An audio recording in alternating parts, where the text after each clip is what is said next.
Okay, so sibuyile protein synthesis again. Kuseyena ulu. Right, so njengamanje protein synthesis still on Elite Sciences at grade 12. 18A, the code of life. Okay. So i-protein synthesis-ke sizokuthinta kancane entweni nama-proteins. Sizama ukuthi nje sigoqe sisheshise. Okay.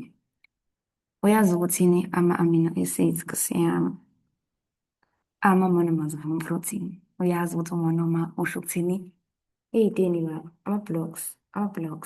ama-building blocks ani, ama-protein.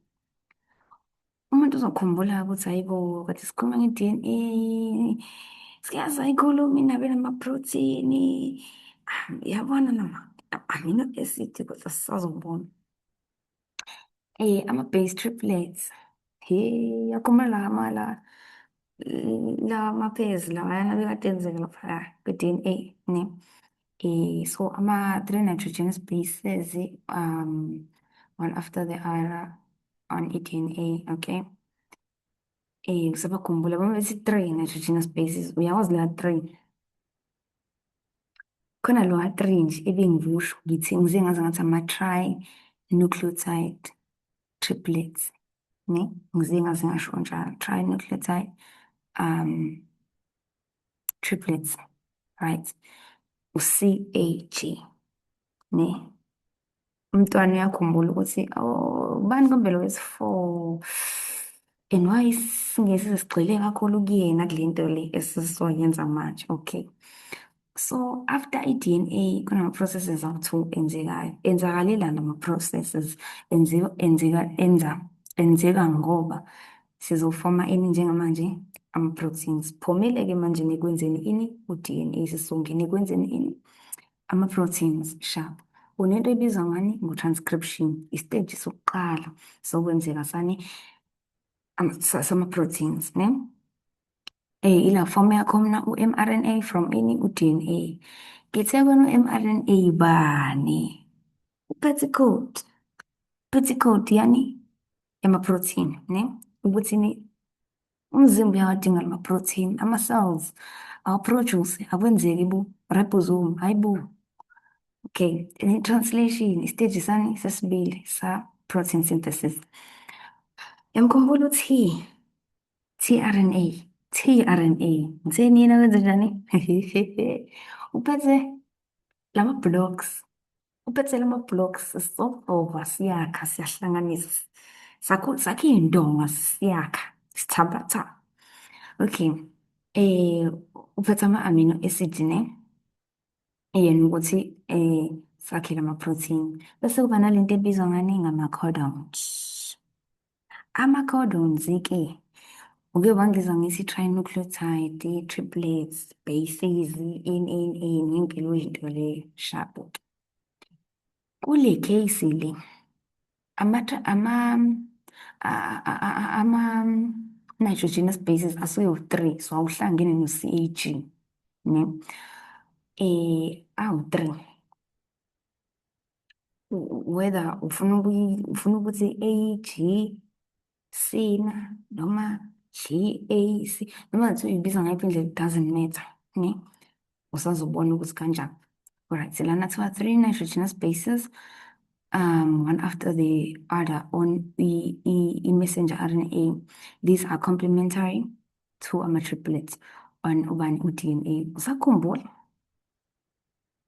Usakhumbula na ukuthi njengoba kuthiwa complementary, usakhumbula yini ukuthi lela complementary lifike kade kwenzakalani? Usakhumbula ama-purines nama-pyrimidines? Usakhumbula?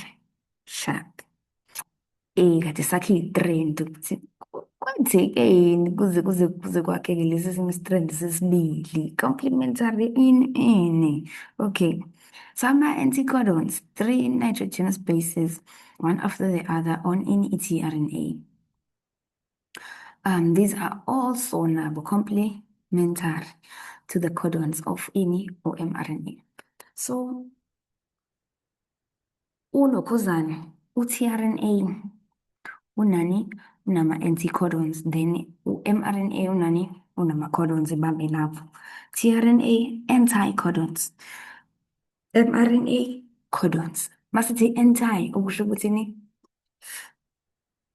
Masikhuluma ngo-right, kusho ukuthi wena mangike ngathi anti, u-left. Uyayibamba? Simple. Yeah. It's not necessarily the opposite, but yeah, singasho ukuthi opposite, I guess, but not really kule case ukuthi kuyaphikisana. Akuphikisani because la complementary. Akuphikisani la fanele ihlangane la. Fanele nje yabona uphere ngaleyo ndlela ekuphera ngayo. Kodwa-ke sobona ukuthi kwenzeka kanjani.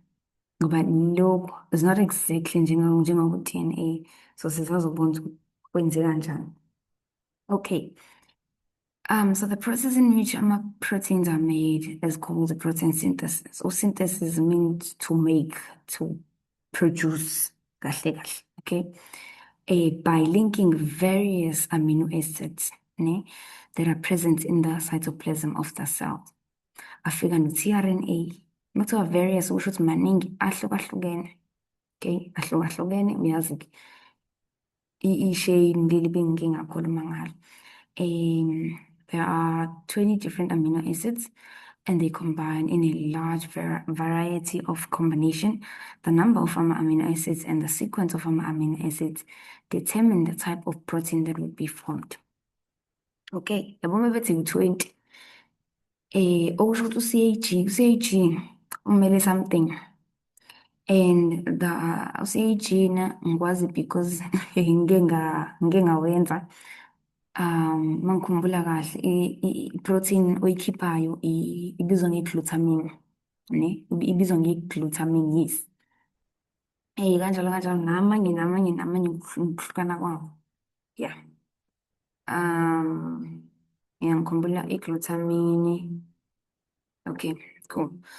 So, figure 9 illustrates a protein with different amino acids presented by the different shapes and color.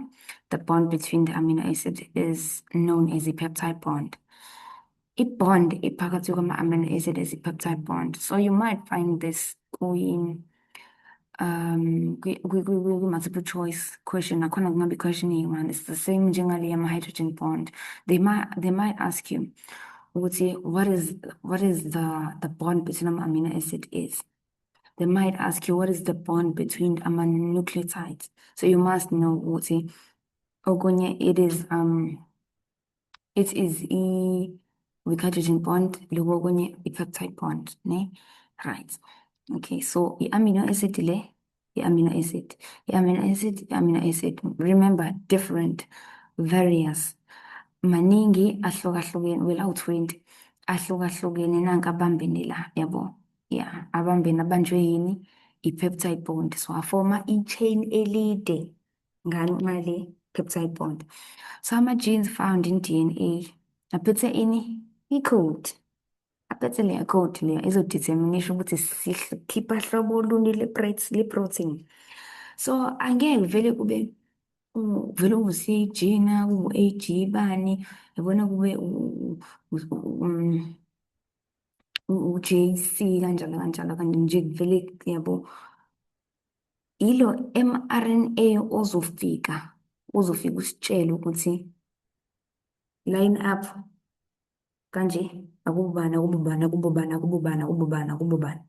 ngoba sifuna iprotein kanje, yabona sifuna le protein le, so akulandela kanje ume kanjalo kuthi ngoba sifuna iprotein thina eme kanje, yabona akuvele kuzenzakalele ngazothi i-random assortment, independent assortment. I-code le-message efika nobani nalo RNA lo iyona esitshelayo ukuthi senza kanje silinka into ekanje isikhiphele le protein esifunayo. Okay. Okay, so la kuthiwena there are 20 different. Okay. Mese bethi lana-ke the smallest protein contains 50 amino acids. Ukusho ukuthi-ke there's more amino acids, they're not just 20. linked together, and then ama-proteins generally contains 50 amino acids or more. Okay, ngichazile la. Futhi bathi ama-amino acids awu-20 njengoba ngisebenzise u-glutamine. Okusho ukuthi ngamagama mhlambe ama-amino acids awu-20. But then ngenxa yokuthi sinalento ebengiyishilo yama-triplet bases ukuthi ayazi-repeat. So it might happen ukuthi khona mhlambe ephindekile kabili, kanjalo aphindeka, but then esewonke ku-chain awu-50. Doesn't matter ukuthi usi-G_M mhlambe mingaki, or AGC mingaki, or GAC yabo kanjalo, but kumele ku-20. And then ama-proteins-ke amaningi futhi aphethe lama-repeats, lama-triplet repeats awu-300 or more. Okay. Alright. And then-ke mase-ke siyaqala u-transcription. Khumbula ukuthi ngithe i-DNA yenzeka kuphi? I-DNA yenzeka ku-nucleus. Kahle ngathi u-mRNA wenzekaphi? Uqala kwi-nucleus bese uyaphuma uyaphi? Uye kwi-cytoplasm bese uyothi mbo uyozi-attach kuma-ribosomes. Uthi-RNA bese yena simthola kuphi? Kwi-leucosana, kwi-cytoplasm. So i-diagram le isikuvezela lokho ukuthi nangu u-DNA wakho. Okay, so i-nucleus le yonke le, stage 1, yonke le nto emhlophe, i-nucleus. Mese kuthi la ngaphandle, i-cytoplasm. Le maybe i-nuclear membrane, le enama-nuclear pores. Okay, so this is your DNA structure. It's a double helix structure with two strands ahlangene ndawonye, right? It forms DNA molecule. Then-ke u-transcription la uqala khona-ke. U-transcription uqala ngale ndlela le ka-DNA yokuthi i-molecule ka-DNA it unwinds and then it unzips, ivuleke. It unwinds then it unzips, ivuleke. Njengoba ubona la kwenzekile kusuka la kuze la. Ivuleka nje the same way, ne? Ivuleka the same way. But in this case, isebenzisa only one strand. Asebenzisa i-strand ezimbili, isebenzisa only one strand. Okay, then-ke bese iyaphuma, iphumele ngaphandle iya kwi-cytoplasm, of which lokho sisazoku-explain-a kahle ukuthi how does it happen. Okay, nakho-ke ngisazobuya kwi-diagram. Ithi section of i-DNA, double helix, it unwinds. As a result, the weak hydrogen bonds, they break between ama-nitrogenous bases, right? Iyavuleka bese ayabreaka ama-hydrogen bonds, vela weak, azobreaka between lama-nitrogenous bases angapha nangapha. I-DNA. Then-ke bese-ke ngoba isiqaqekile phela laphayana vele ngasekuqaleni si-unwindekile. Isizo-unzipheka-ke ivuleke njengozipho, ivuleke njengozipho, kube yini kube-strand ngapha. Into-ke ithi-ke asisasebenzisi zombili lezi-strand. Sesisebenzisa only le-strand lesi esisodwa. Only one is used as i-template. It acts as i-template. Kusayi sa-DNA. Because ziqaqeke kubani ku-DNA, kusayi sa-DNA. Nakho-ke. But then it is used to form a complementary strand of ubani u-messenger RNA. Sisebenzisa sona sa-DNA. Siyashintsha-ke manje sifuna ukusebenzisa esi-complementary. Ngizothini? Sisebenzisa sona lesi ukuze sizofoma esa-messenger RNA. Nakhona kufanele kube nama-complementary pairs lawa akhona, ama-base pairs a-complementary nakusona. Ngithena ku-RNA wethu oqala esimenzayo bani u-mRNA.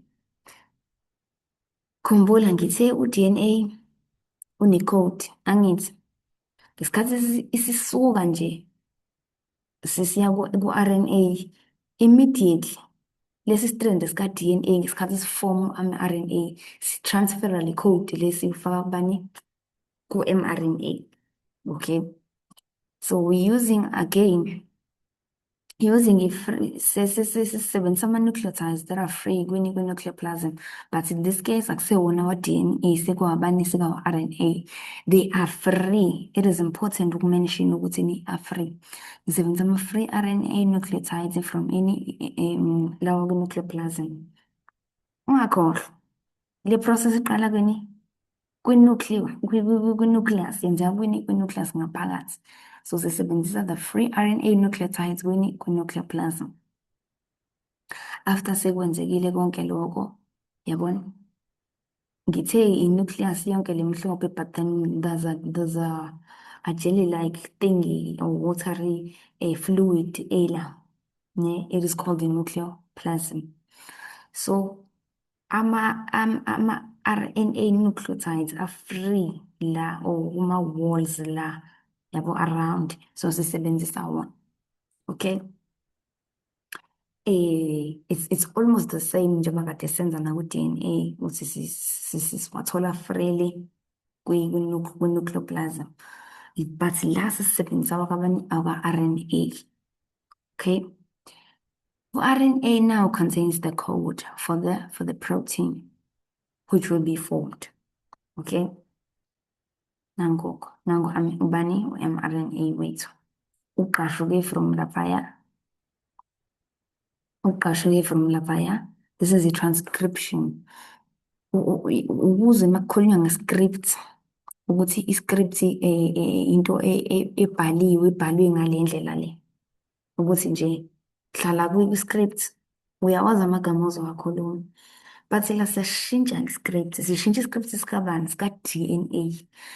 Hence mRNA masiwenza simqala njengoba sisuke sizokwenza i-DNA replication, kodwa as sesifike kule part la sekufanele sisebenze khona i-strand, asizisebenzisi zombili, sisebenzisa sisodwa. Sesiyashintsha-ke manje i-script, asisahambi ngale ndlela kabani ka-replication, sesiyashintsha, so transcription, sesiyashintsha-ke manje.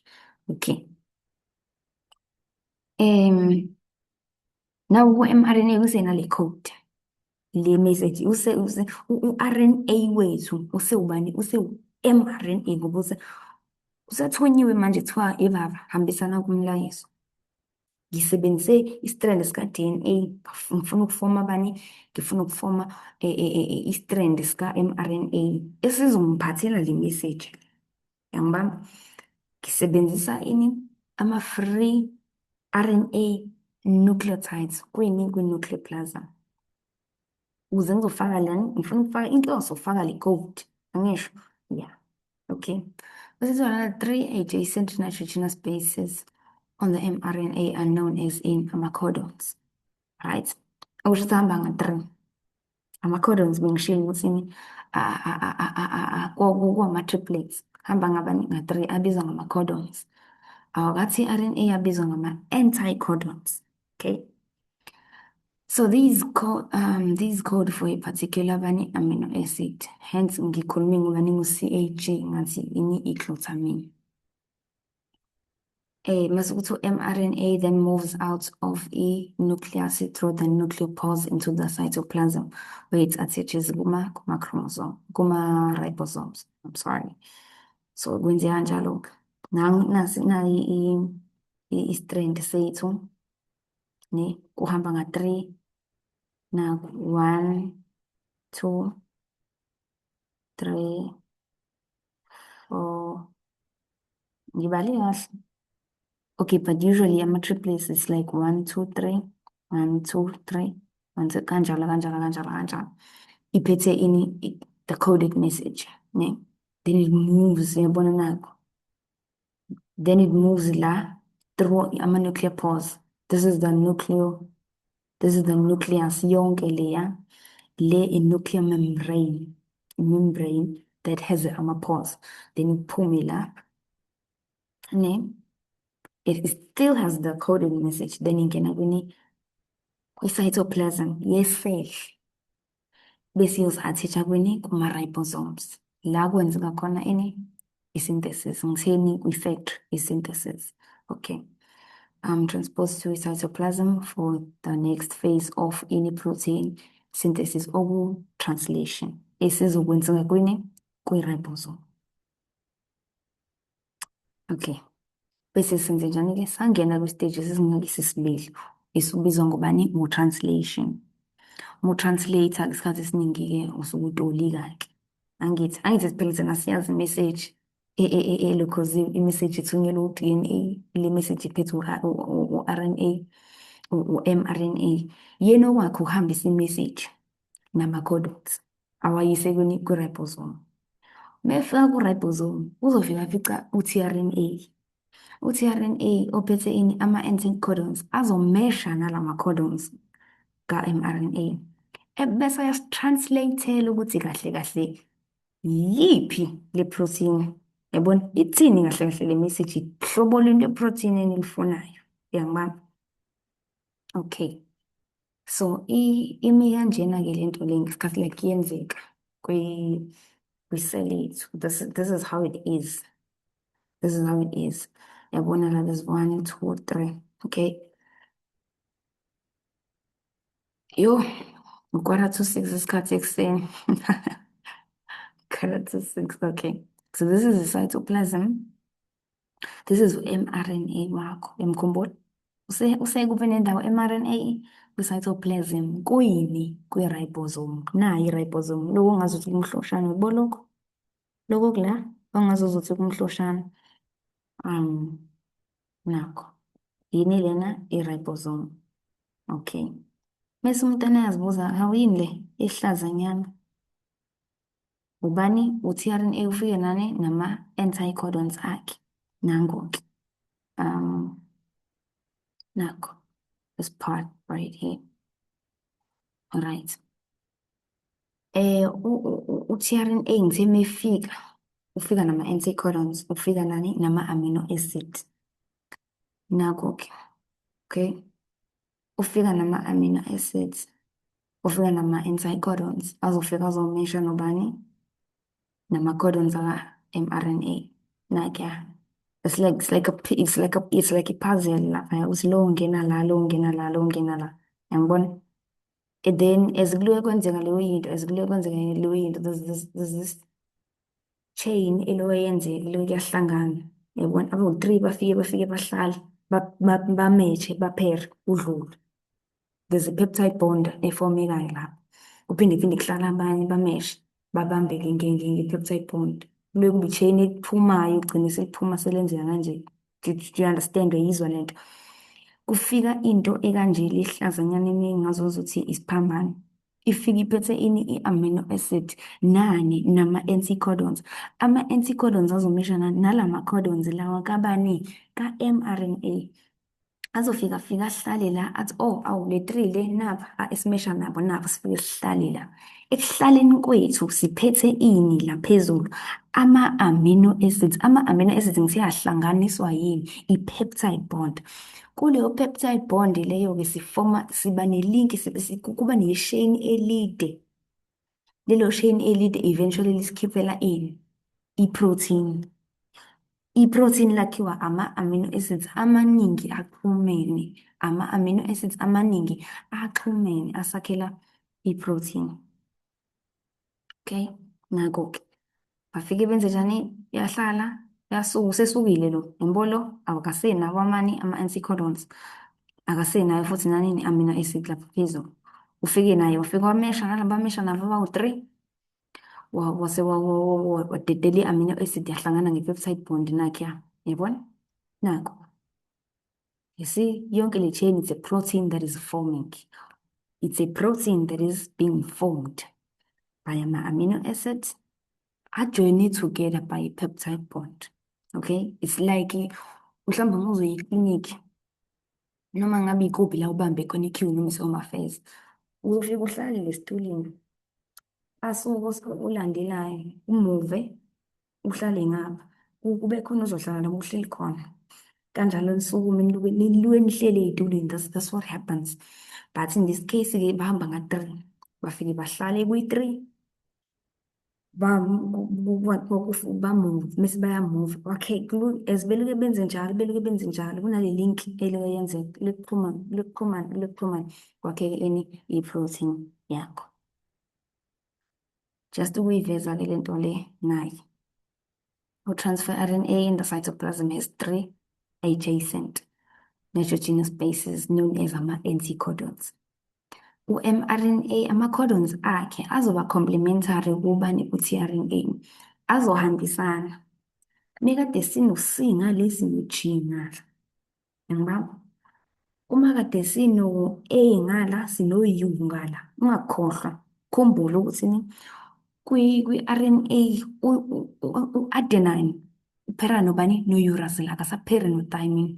Sizofika-ke kuleyo phathi la ngikuchazela khona ukuthi kushintsha nini lokho. Ngikhumbula ukuthi sisuka kuthina siya kuyo. Kushintsha nini? Kuphi la sifika sesithi khona kaseyena uthi usewuyu, sikwenza nini lokho? Okay. So u-tRNA ofikayo uphethe i-amino acid specific, ufika ne-amino acid. Siyazi thina ukuthi sifuna yiphi i-protein, uzofika naleyo amino acid le kuyiyona edingekayo, that is required. Uzofika nale thina esiyidingayo.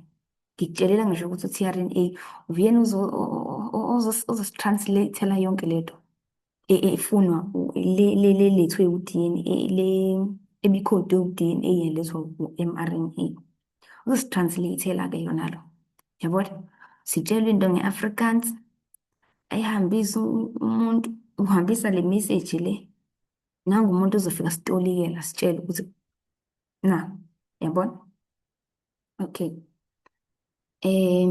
According to the codons on the mRNA, the tRNA will bring the required amino acids to the ribosomes.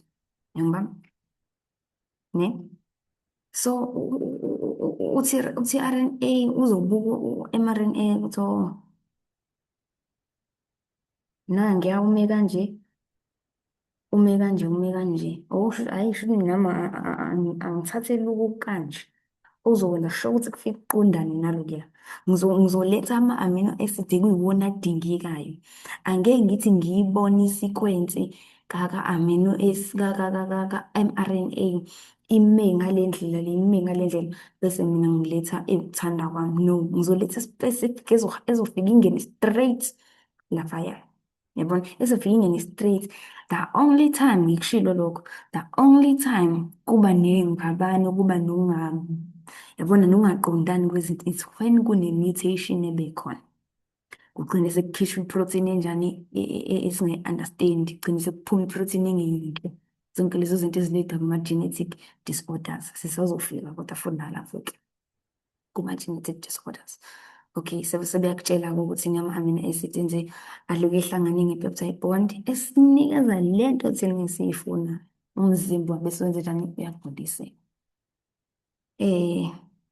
Ngamafushane-ke nje sebesivezela i-diagram isiyonke.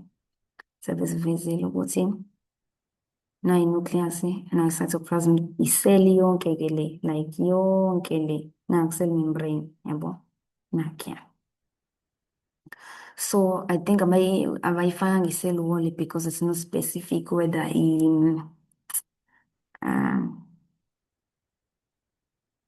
yeah, okay, no, it's fine. It's fine. This is the cell membrane. Just ngenzela ukuthi khona uzobona ukuthi this is a cell. This is a cell. Yonke lento leya, it's a cell, ne?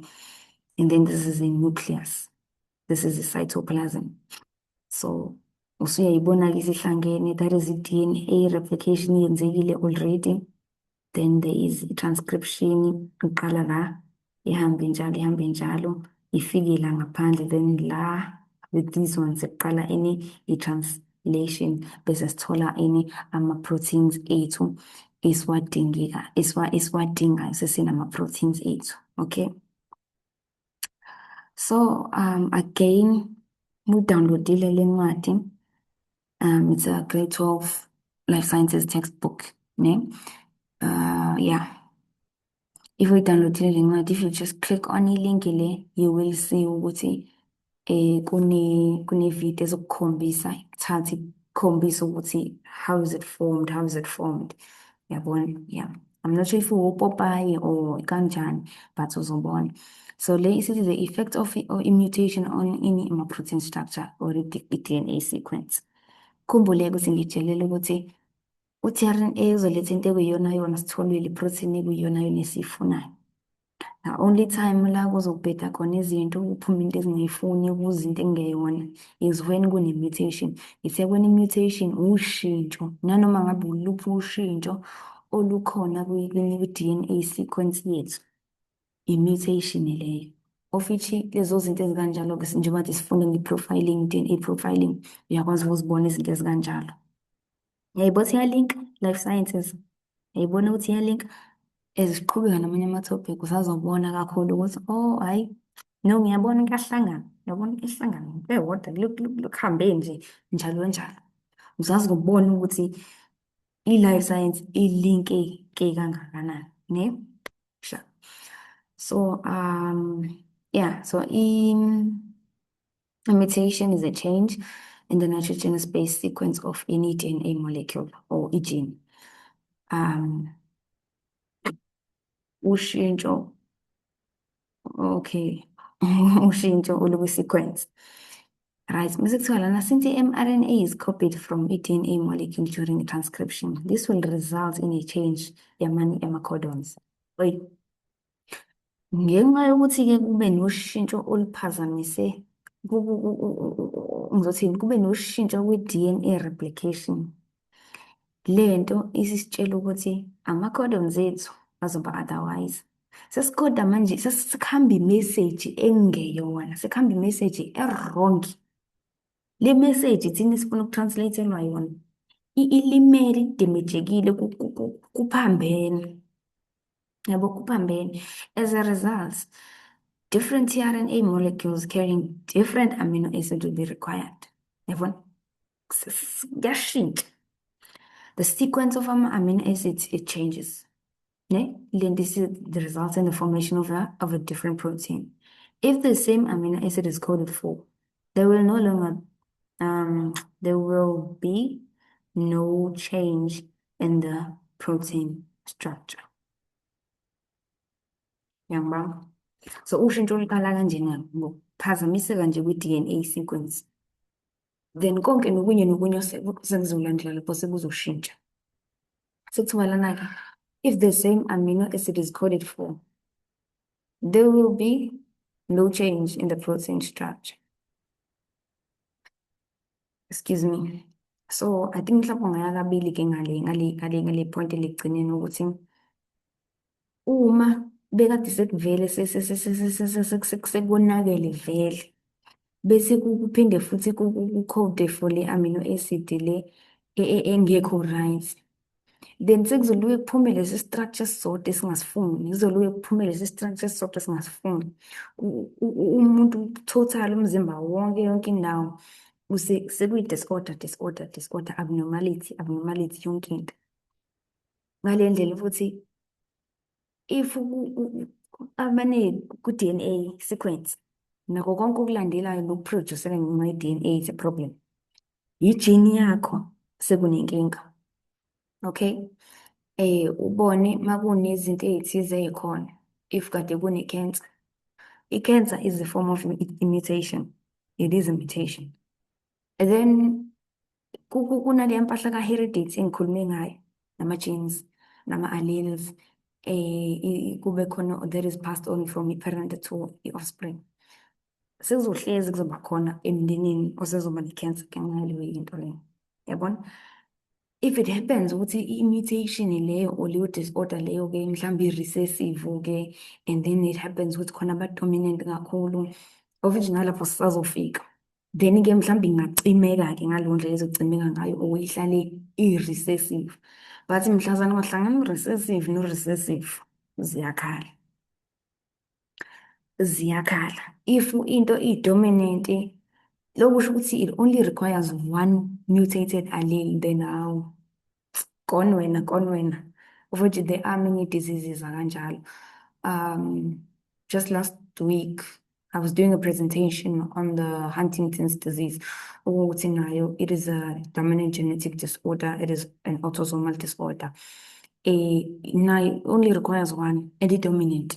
Ukuthi umzali wakho menayo, or mewukuthi bobabili banayo, when uno-7.5% chance ukuthi unayo, or vele vele nje, yabona, it depends whether, ngizothini, it depends whether ba-heterozygous yini for le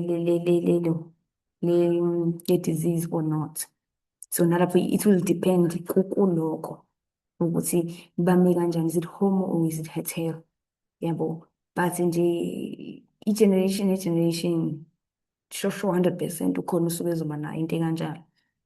It might not be you, but it might be bonke laba abanye bakini, ney'ngane zabo kanjalo kanjalo kanjalo. Okay. So there's an activity la. It basically needs nje le information engenhla wena uyazi, so uyifundile usuyibambile ukuthi kwenzakalani, kwendakalani, yabona. So-ke nayi-ke into ebengikhuluma ngayo, okay.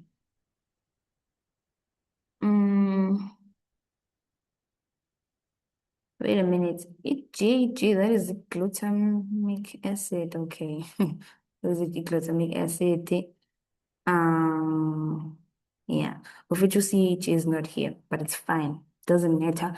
So yeah, bonus maningi kanjani, oh, AU, kanjalo kanjalo, 20. Yeah. But then ayakwazi ukuziphinda-phinda kwilinki eyodwa uthole ukuthi kuno-U, kuno-UAU, mhlawumbe abawu-2, abawu-3, yabo, yeah, that happens. So mubuzwa-ke wena, which anticodon is for i-glutamic acid? Omunye umuntu uzothi-ke u-GG, kanjani? U-GG kanjani, mntanami? Ngoba phela u-mRNA lo ama-codons, wena ufuna i-anticodon, i-anticodon fanele ibe njani, ibe complementary la, okusho ukuthi kuzoba ubani? Kuzoba u-C, U, C, ne? Bani? U-C, U, C. Of which-ke, I'm still going to make a video. I think izodinga ibhodi, i-video whereby ngi-explain le nto ukuthi-ke kushintsha kanjani from T kuya ku-U. Yeah. Okay. And then that is basically the end of it. DNA, the code of life. Yeah. Multiple choice. Then there's a biological term. You can just pause. Yabo, iformethwe ngale ndlela le ye-exam, yabo, iformethwe ngendlela ye-exam. Yonke i-question la, it is based on i-DNA, the code of life, from question 1 to question 3. Okay, 3.2. And then topic yethu ke elandelayo will be on meiosis. So be ready for meiosis. Thank you very much. Yeah.